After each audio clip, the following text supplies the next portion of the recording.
ABSA says for the first time since 2018, all 5 subcomponents used to calculate the headline PMI were below the neutral 50-point level, pointing to worsening business conditions in the sector. New sales orders index edged down once again as the decline in export sales continued. The index declined from 47.5 in May to 45.6 in June. However, the business activity index improved during the same period, rising from 47.7 to 48.9. The bank says the improvement was likely on the back of significantly less load shedding during the month.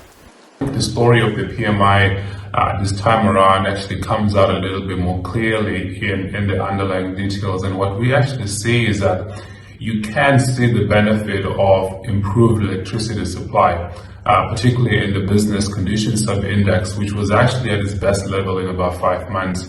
But what does seem to have been the really big issue for manufacturers in June is that although electricity supply is better, demand conditions are still under a lot of pressure. A stronger rand exchange rate, a drop in fuel price at the beginning of the month during the same period, led to a sizable decline in the purchasing price index. This led to a moderation in cost pressures. When you look at things from a cost perspective, we do see the cost index coming down quite substantially, which tells us that producers are seeing less in terms of cost pressure, production cost pressures, and that obviously bodes well for consumer inflation as well. Purchasing managers are optimistic that conditions will improve by the end of the year. This is evident in the index tracking expected business conditions in 6 months' time that shot up from a low of 43.7 to 52.4.